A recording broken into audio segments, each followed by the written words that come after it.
வணக்கம் ஃப்ரெண்ட்ஸ். இந்த வீடியோவில் நம்ம என்ன செய்தி பார்க்க போகிறோம்னா, என் பொண்ணு கன்சீவாக இருக்கான், தயவு செஞ்சு விட்டுடுங்க. கதறி அம்மா எதிர்நீச்சல் தொடர்கிறது சீரியலுக்கான இன்னைக்கான எபிசோடை பார்த்து தெரிஞ்சுக்கலாம்.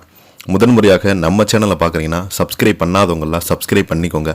பெல் பட்டன் சிம்பல் அமைக்கி நம்ம சேனலோட நோட்டிஃபிகேஷனை எனபிள் பண்ணிக்கோங்க. நாங்கள் போடுற வீடியோ எல்லாமே உங்களுக்கு உடனுக்குடனே வந்து சேரும். வாங்க என்ன தகவல்னு பார்க்கலாம். சன் டிவியில் பிரம்மாண்டமான மெகா ஹிட் சீரியலான எதிர்நீச்சல் தொடர்கிறது. இன்றைய எபிசோடில் ஜனனியுடைய அம்மா பார்வதி 10 லட்சம் பணத்தை கொடுத்து தனி கொடுத்தனம் போக சொன்னதுமே அதை எடுத்து நிறுத்தி குணசேகரன் கொந்தளிக்கும் ரசிகர்கள் நிகழ்ச்சியிலும் பரபரப்பில் ஆழ்த்திருக்கிறாங்க. இன்றைய எபிசோடில் ஜனனியுடைய அம்மா பார்வதி தனது ஊருக்கு கிளம்புவதற்கு கீழே வராங்க. அப்போது வீட்டில் இருந்த குணசேகரிடம், நீங்கள் எங்கள் வீட்டுக்கு வந்து உங்கள் குடும்பத்தை பற்றி பெருமையாக பேசி என் மகனை பொண்ணு கேட்டதை நான் இன்னும் மறக்கலை. அப்படித்தான் ஜனனியை சக்தி கல்யாணம் பண்ணி வச்சாங்க. ஆனால் அன்னையிலேருந்து இன்னைக்கு வரைக்கும் பொண்ணுக்கு நிம்மதியான வாழ்வே கிடையாது என்று கதறி அழுகிறாங்க. இதையடுத்து பார்வதியினுடைய பேச்சை கேட்டு ஆத்திரமடைந்த குணசேகரன், சும்மா நிறுத்துமா, தேவையில்லாமல் பேசாதீங்க.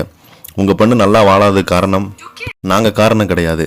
அவள் என்ன வேலை பண்ணியிருக்கான்னு தெரியுமா? எங்கள் வீட்டு பெண்கள் வெளியே போனாலே பெரிய வீட்டு மருமக போகிறாங்கன்னு மதிப்பு பேசுவாங்க. ஆனால் உங்கள் பொண்ணு வீட்டிலேருந்து பெண்களை கூட்டிகிட்டு போய் லாட்ஜில் தங்க வச்சு ஜீவானந்தோடு சேர்ந்து குடும்பத்துக்காக எதிராக நடந்துக்கிட்டு என் மகளை கடத்தி குடும்ப கௌரவத்தை கொடுத்துட்டான். அடுக்குகளை பழியை போடாதீங்க. இதற்கெல்லாம் அசராத பார்வதி, நான் விவாதம் பண்ண வரல. என் மக இப்போ கர்ப்பமாக இருக்கான், அவள் சந்தோஷமாக இருக்கணும். அவள் என்ன தப்பு பண்ணியிருந்தாலும் மன்னிச்சிடுங்க என கையெடுத்து கும்பிட்றாங்க. அப்போது நடுவில் புகுந்த கதிர், மாசமாக இருந்தால் அதுக்கு நாங்கள் என்ன பண்ண முடியும் என அசிங்கமாக பேச கடுப்பான விசாலட்சுமி, டே இதுக்கு மேலே ஒரு வார்த்தை பேசினேன் அவ்வளோதான். பார்வதி, நீங்கள் எதுக்கு இங்கே கிட்ட பேசுகிறீங்க? இவங்க எப்போதுமே இப்படித்தான், மகளை பார்த்துட்டு போங்க என கதிர் அடக்குறாங்க.